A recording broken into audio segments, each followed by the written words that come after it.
Jason Gilbo here with Nick Tasso breaking down some stacking options for tonight's slate. 15 games, a lot of options to go with, a lot of high totals. So, I mean, it's definitely going to be a good stacking night. Yeah, absolutely. I know we've talked about this before. When you have a lot of games on the slate and you have poor pitchers, sometimes you have a lot of options you got to kind of filter through, and I think we have some good ones here. Yeah, and you and I came in both looking at the Brewers tonight. Good spot against Miguel Diaz, who 22-year-old right-hander. He's pitched a lot out of the bullpen. And then if you're getting into the bullpen early, I mean, the San Diego fifth worst ERA in terms of relievers in the league. And you just look at this Milwaukee team back at home, a ton of options to go with, and they're not that expensive. Yeah, absolutely. I agree with you there. And you look at Diaz, he has only started once before. Last time out, it lasted 2 innings, so I really don't expect much out of him. So there's a lot of guys in this Brewers offense that I like. One guy in particular would be Travis Shaw. I think he's priced very nice on this slate. He's been hitting very well lately since coming back from, what was it, bereavement, then emergency leave or something? Yeah, I know his Not fun. wife had a baby, and then things were complicated, I guess. But I guess everything's okay, which is good to hear. Hey, he's back to hitting again, multiple hit games, and he's just rocking. So, I mean, ballpark's definitely going to help him. And then you have a bunch of other guys, too, who are priced kind of nice as well, like Perez. He's a little bit higher than typical, but he's just been doing a lot of things on the offensive side, so I don't mind his price. I don't either. No, I like Hernan Perez. I wish he was a little bit cheaper on DraftKings FanDuel. I mean, he's only 3,200.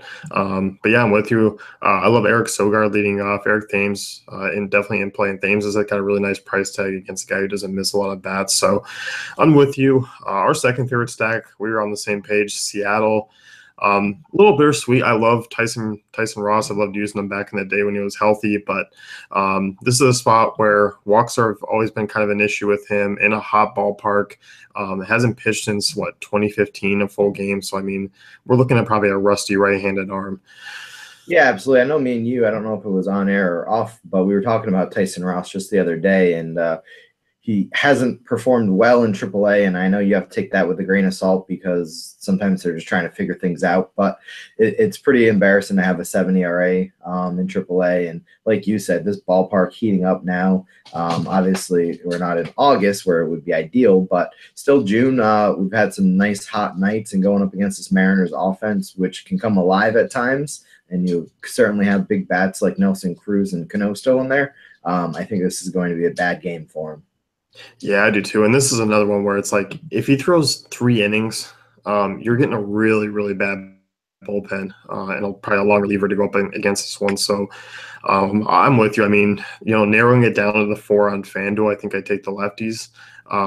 But you certainly can't knock all 5. I mean, Mitch Haniger, Cano, Cruz, Seager, Gamble, all really in play for me. Absolutely. And I was reading someone, I forgot where, it was probably on DraftKings, and just saying how, on another note, though, Ross could be a sneaky play just because of his price tag. But even so, I think I'm staying away. There's too many dangerous hitters. Yeah, no way I'm playing Ross. Maybe if in the future if we can get together, because I do like using them. But we finally differ. You are talking St. Louis, a team that has done me wrong so many times, but I'm in tonight. Yeah, St. Louis is where I'm going. I love Kevin Gausman. It's actually a love-hate relationship, but I'm at the point where I can't stand him right now. Pitching-wise, he's still good because he has a lot of strikeout potential, but his walks have just been not great this year. I believe, 6 walks last time.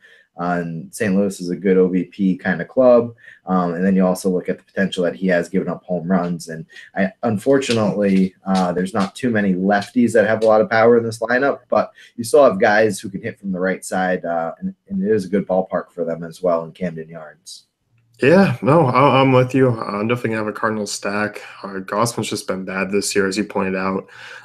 Matt Carpenter moving to the leadoff spot has just opened up all kinds of upside. I like him tonight. I'm with you. I mean, outside of that, there's not a lot of lefties. I mean, Fowler's the other guy who you can consider. But Jerko and Piscotty, given that Gossman's reverse splits, I like their upside tonight, and they should go a little bit overlooked. Yeah, and Jerko, too. He is a reverse splits guy, too. So, I mean, he hits righties well, and even Piscotty, I don't mind him there. And you look at the pricing, especially on DraftKings, I think they're all reasonably priced. So I don't mind kind of throwing them in and then using high priced arms for your pitching. Yep. Los Angeles is my third one. A little bit expensive, which I'm fine with. I think they're deserving of the price tags tonight. I think they still have that upside. You look at Tim Adelman. I mean, only 55 innings facing lefties this year in his career. 336 WOBA, 1.94 home runs per nine. FIP xFIP over 5, 29.3% ground ball rate. There's just a lot of issues going up against a team that has a ton of lefties and a ton of lefties that hit for power. You just look here. I mean, Utley, Seager, Cody Bellinger, Yasmani Grandal, really good ballpark. I like him. Even Justin Turner, I don't mind if you want to toss him in there. Yeah, Adelman, 3 straight games giving up homers. Last game obviously was against the Dodgers, but that was in another park, which is a little bit in the middle of the road, favorable kind of towards pitching. But this park here is definitely going to benefit the hitter. So I really agree with you. You can't really go wrong here. Bunch of lefties to give him tons and tons of trouble. Yeah, and you look at him. I mean, he's throwing his fastball or his changeup 90% of the time. He's not mixing in anything else, so that's kind of dangerous against the Dodgers team. Yeah, absolutely. A lot of bad things are going to happen in most of the games tonight, so make sure you find the correct stack. Yeah. Bonus time. I'm going a little bit contrarian with this one here, and this is one I like because Patrick Corbin has just been allowing a ton of right-handers to get some power off of him. 393 WOBA, 11 homers to righties this year. He's really struggled on the road for some reason.